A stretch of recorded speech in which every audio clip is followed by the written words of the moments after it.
Buenos días, o buenas tardes ya.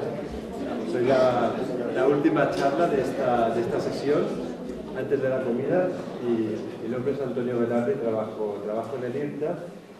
Y bueno, en primer lugar agradecer al comité organizador que me haya invitado para hablar de un tema del veterinario y el bienestar animal. Mi idea es centrarlo en la producción animal, pero creo que también es aplicable en otros ámbitos de la veterinaria. El contenido de la charla la voy a dividir en tres partes.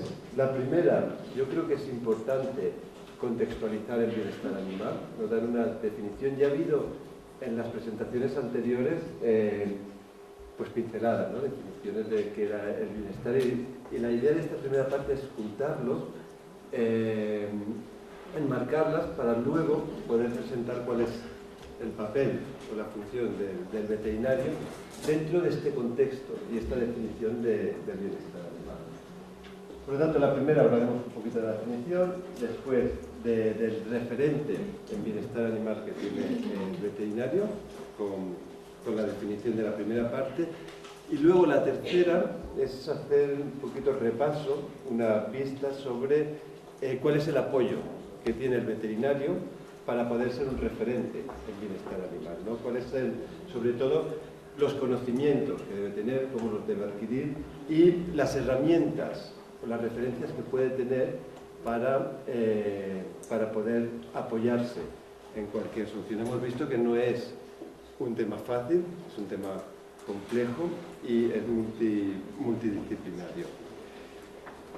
Esta diapositiva ya la ha comentado antes Xavi, ¿no? Cuando hablamos de cómo definir el bienestar, no hay una única definición de bienestar, sino que hay varias definiciones dependiendo del enfoque que se le dé, ¿no? Las tres definiciones más comunes era la primera, que ha habido una charla de Xavi Mantega al respecto, es la del comportamiento, ¿no? Hemos visto que el proceso de domesticación sí que ha hecho que los animales se adapten a un nuevo ambiente, pero a pesar de esa domesticación todavía siguen habiendo esas conductas, ¿no? Que ha llamado conductas muy importantes, que los animales necesitan expresarlas y son indicadores que tenemos. Por lo tanto, la primera definición haría referencia a esta necesidad de la conducta.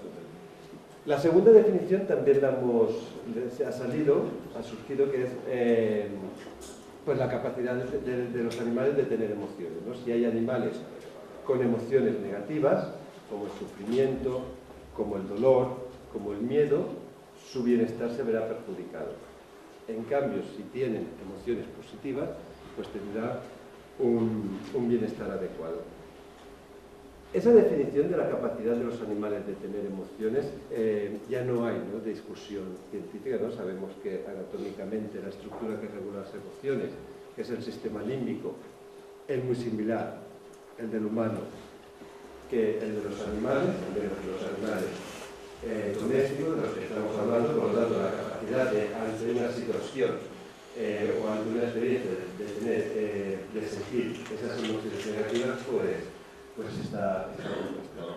Y de hecho, si os fijáis, cuando ha hablado Maite, esta era la definición en la cual se basa el tratado conductual, ¿no? De tratar a los animales como seres con capacidad de tener emociones.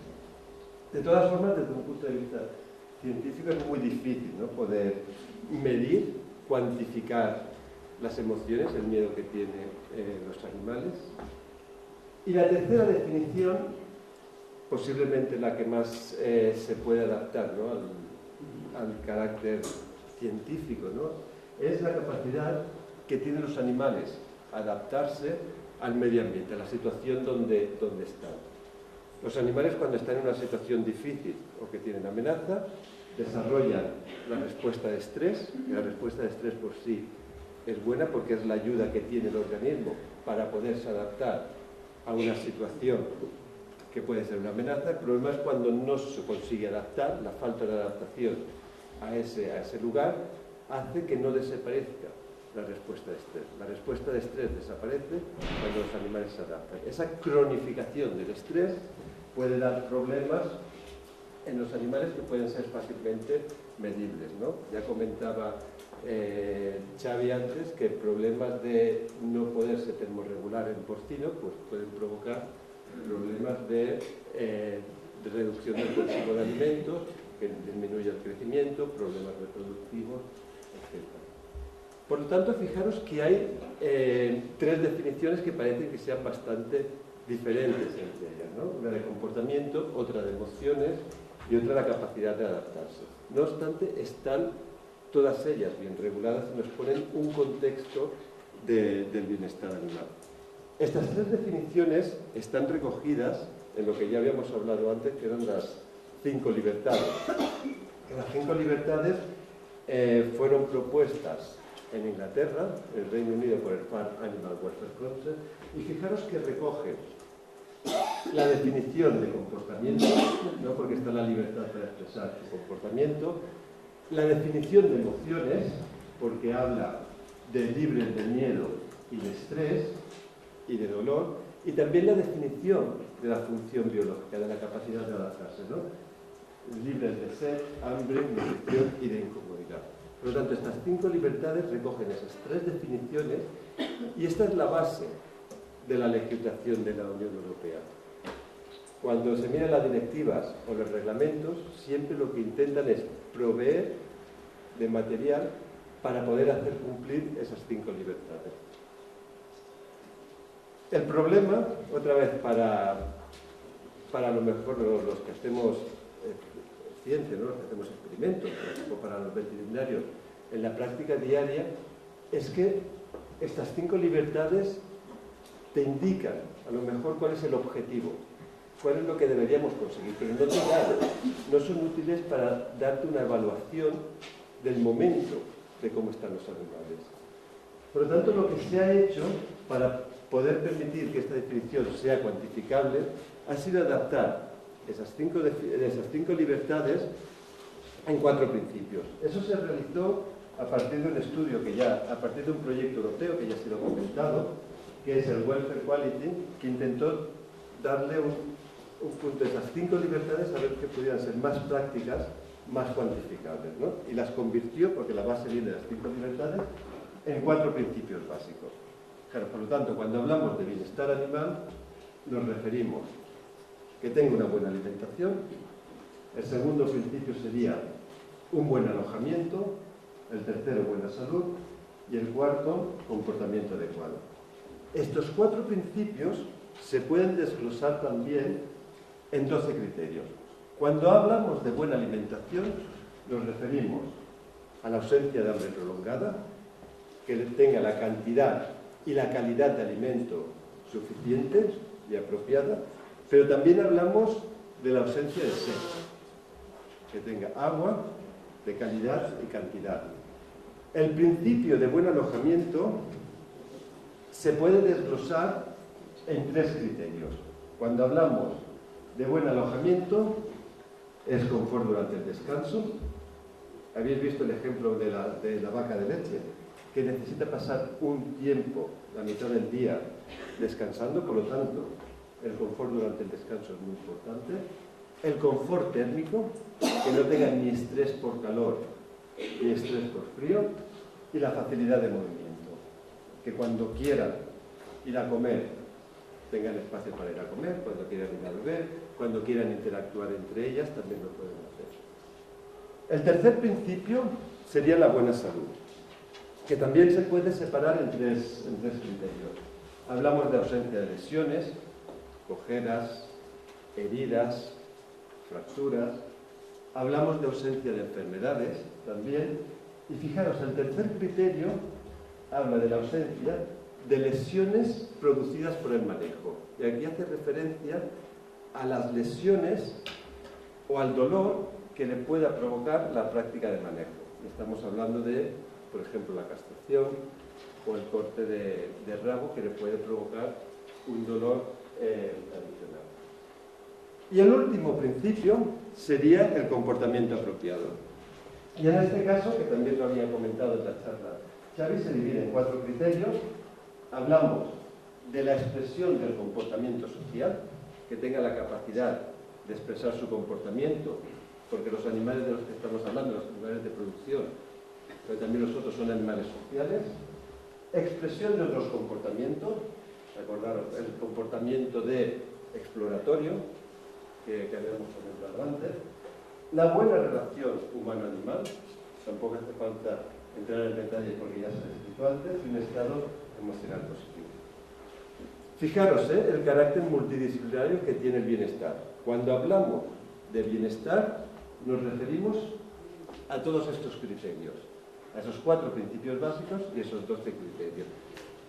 Cuando hablamos, por ejemplo, de la alimentación, estamos hablando de una parte del bienestar, pero no es todo el bienestar. Cuando hablamos del alojamiento, es una parte del bienestar, pero no es todo el bienestar. Por lo tanto, cuando queramos como veterinarios hacer una evaluación, un diagnóstico de la situación o proponer estrategias de mejora, si queremos hablar del bienestar siempre tenemos que tener en cuenta ese carácter multidisciplinar. Y otra cosa importante, creo yo, el bienestar, y eso también nos percuta a los veterinarios, es algo inherente del animal. Muchas veces se habla de el alojamiento, el manejo. Esos son estrategias para mejorar el bienestar. Pero el bienestar al final es una propiedad, una característica inherente de los animales. Nosotros podemos, con esas acciones, ese alojamiento, mejorar o empeorarlo, pero al final el bienestar es del animal. Es muy similar a lo que puede pasar con la salud. Y el bienestar es un aspecto, yo creo que importante y cada vez más relevante dentro de la producción. Y ahora de lo que se habla de la producción sostenible. Los 3 pilares de la producción sostenible es que sea económicamente rentable, que sea socialmente aceptable y que tenga un impacto medioambiental mínimo. Y el bienestar, por su transversalidad, es importante dentro de esos 3 pilares. Existen cada vez más estrategias empresariales relacionadas con el bienestar. El bienestar está cada vez por más empresas está considerado como una estrategia empresarial de mejora. Por la sociedad también cada vez piden más que sea socialmente aceptable, que mejore también el bienestar, sobre todo el transporte, la calidad del producto, y también está relacionado con la salud pública, ¿no? Queremos que ese bienestar y ese manejo mejore. Y con el medio ambiente, prácticas de manejo, por ejemplo, pueden reducir el uso de antimicrobianos que muchas veces se despachan al final quedan como residuos en el medio ambiente. Seguro que todo el mundo está muy familiarizado con el concepto de One Health, ¿no? Una salud. Y hay una conexión muy importante entre la salud humana y la salud animal. Y lo que afecta a los animales nos afecta a nosotros. Basado en ese concepto, yo creo que también es importante transferirlo al bienestar. Y esta diapositiva la pongo porque al final el bienestar va más allá, ¿no? De la producción o de los animales de compañía. Y también ahora cada vez se está reflexionando más en la terminología de un bienestar, ¿no? De One Welfare. Hay una conexión, y también lo habíamos visto en la presentación anterior, en las 2 presentaciones anteriores, que hay una relación entre el bienestar animal y el bienestar humano, e incluso el impacto medioambiental. Un ejemplo, por ejemplo, en países en vía de desarrollo, donde tienen a lo mejor el burro, ¿no? O la vaca como medio de subsistencia, el bienestar que pueda tener ese animal, el cuidado, tiene una importancia o una consecuencia directa sobre el bienestar de esa familia que utiliza ese producto, ¿no? O se sabe que relación, por ejemplo, con los animales también influye en la relación con otras personas. Por lo tanto, es un concepto que se está desarrollando. Aquí os he presentado un artículo de opinión, pero cada uno de vosotros podáis entrar, tiene Twitter, tiene Facebook, como comentaba la presentadora anterior, tiene web, y podéis poner vuestros comentarios y vuestros datos. Como veis, el bienestar va evolucionando y se va desarrollando. ¿Y cuál es el papel del veterinario dentro del bienestar? Fijaros, esto lo he extraído de la Asociación Veterinaria, y lo que explica es la misión del veterinario. Y lo que pone es que el veterinario tiene la misión de asegurar y promover la salud y el bienestar de los animales y la salud pública en todo el mundo. Esa es la misión actual del veterinario: la salud y el bienestar de los animales y la salud pública. Luego, dependiendo de donde estemos, podemos tener también otros intereses, ¿no? Como mejorar la productividad, mejorar la calidad del producto que tenemos, pero eso no es la misión que tiene, ¿no?, la que marca, que sería la salud y el bienestar por partes iguales. Yo aquí faltaría también otro tema, que era el que habíamos hablado con One Welfare. Tenemos la misión de mejorar la salud humana, la salud animal y el bienestar, y con ello también podemos garantizar la salud humana y el bienestar social. Y aquí es donde estarían los dos conceptos, el One Health y el One Welfare. En este papel, que habla también del papel del veterinario y el bienestar, también hay un hecho importante o un párrafo que me ha parecido especialmente interesante. Es el que dice que tradicionalmente se ha centrado el bienestar en la salud y la producción como indicadores de bienestar.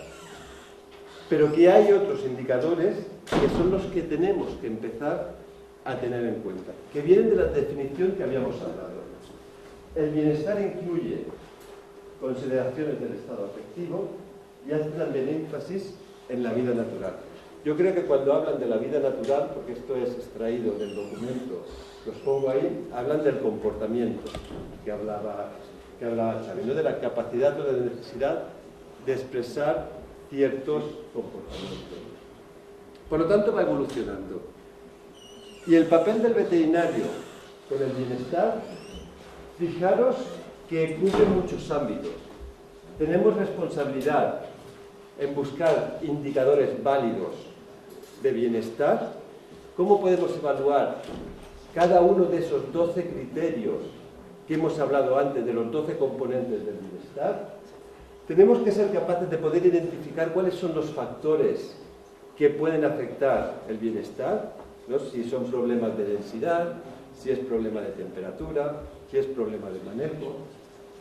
Tenemos que tener también capacidad de poder prevenir los problemas de bienestar, o proponer estrategias de mejora, buenas prácticas, la capacidad de tratar animales con dolor, con heridas, que tengan problemas de bienestar. Tenemos, yo creo, la responsabilidad de asesorar, tanto a nivel privado como público, en temas de bienestar animal. Y somos, yo creo, los responsables de la educación, en la formación, como decía en la información del personal, de los propietarios de pequeños animales y también de la sociedad. Por lo tanto, el papel del veterinario yo creo que es fundamental y relevante en la promoción del bienestar. Y con eso ya entro en la tercera parte, ¿no? ¿Y cómo podemos nosotros esa responsabilidad ejercerla de una forma adecuada y profesional? Porque eso necesita unos conocimientos y unas herramientas. La base, yo creo que la base para poder ejercerla de forma adecuada está en la facultad, ¿no?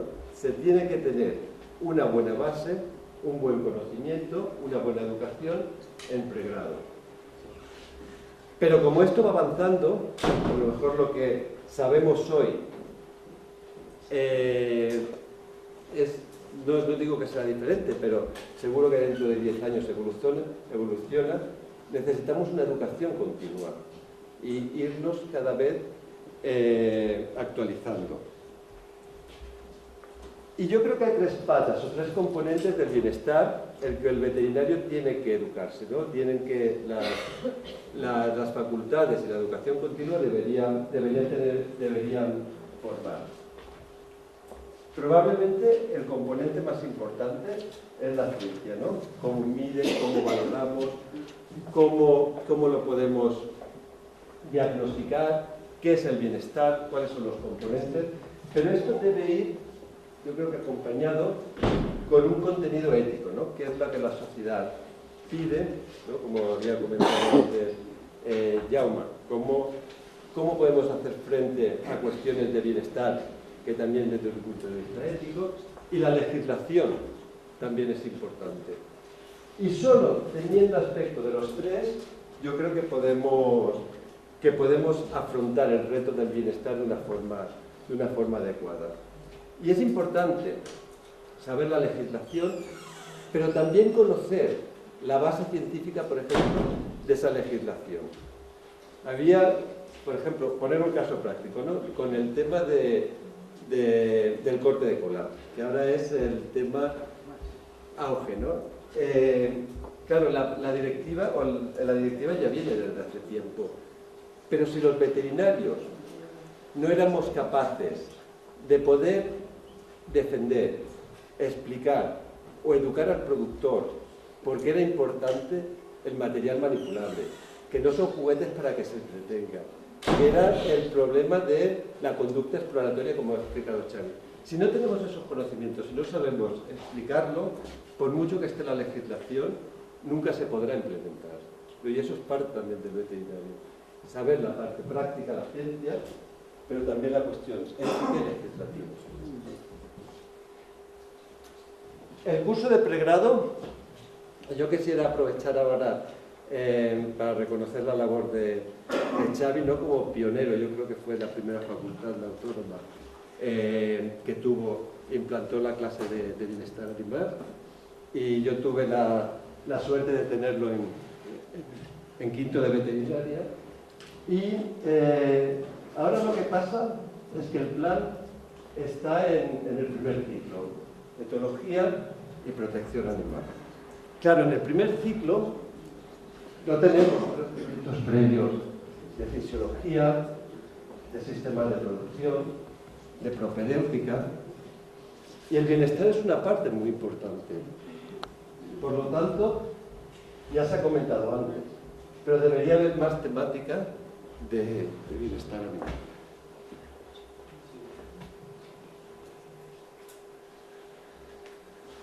Recientemente también se ha establecido el Colegio Europeo de Bienestar Animal y Comportamiento.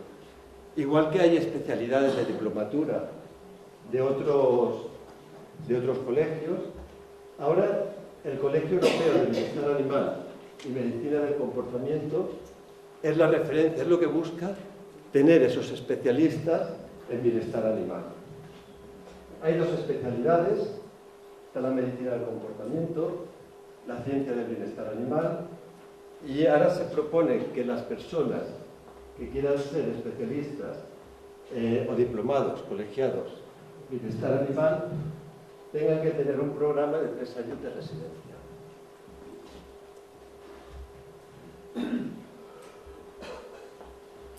Apoyo, otras herramientas que tenemos para mirar los avances en bienestar animal son los congresos y seminarios.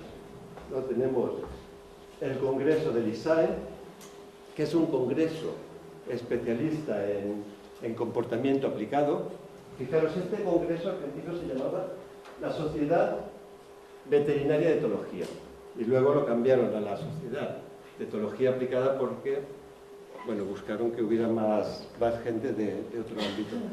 Pero es un congreso que te ayuda a buscar las actualizaciones. Y otro congreso importante, también de referencia al bienestar animal, es el congreso, el WAFER, que se llama. En este congreso, sobre todo lo que se habla, lo que se trabaja son nuevas formas de medir, nuevos indicadores, nuevos protocolos para evaluar el bienestar a nivel de granja. Habíamos dicho que no solo es importante el pregrado, también es importante la educación continuada.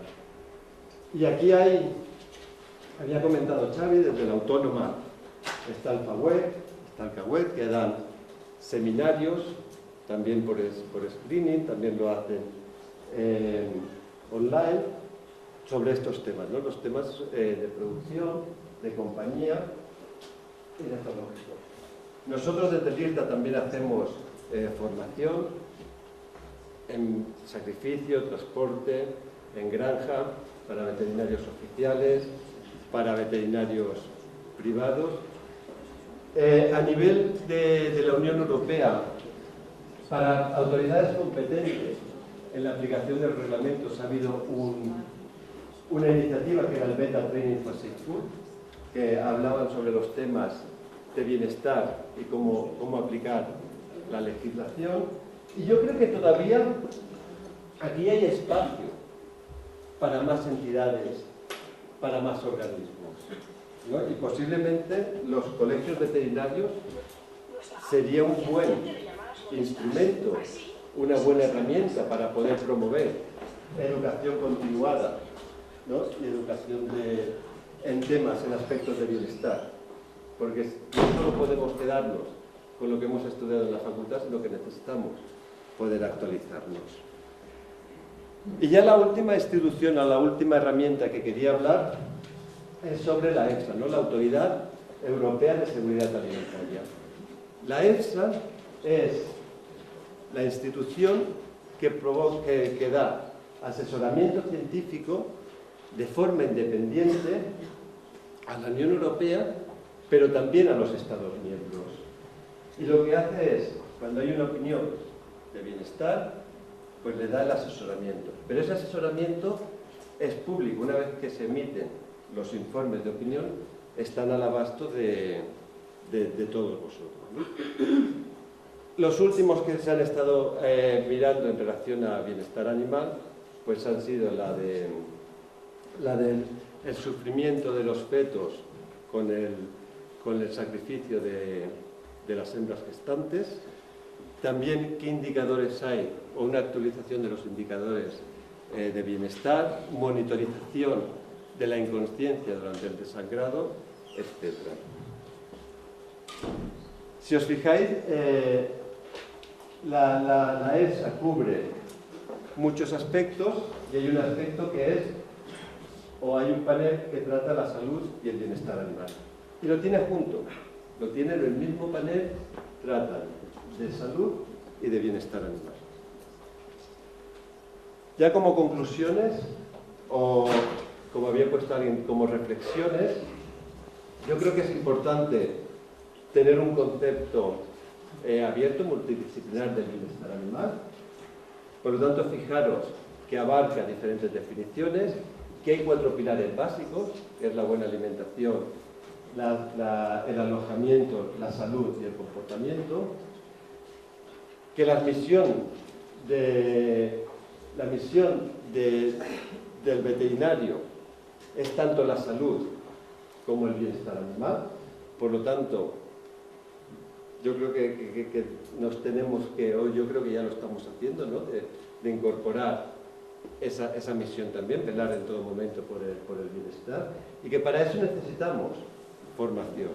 Necesitamos formación en la facultad del pregrado, que solo esa asignatura que tenemos ahora en el primer ciclo se pueda extender, posiblemente que sea transversal, ¿no? Como decía Xavi, si hablamos de animales de producción, incluyamos también el bienestar animal, si hablamos de otros temas, los incluyamos, y que tenemos que tener acceso a referencia de conocimientos, ¿no? y a una educación continuada.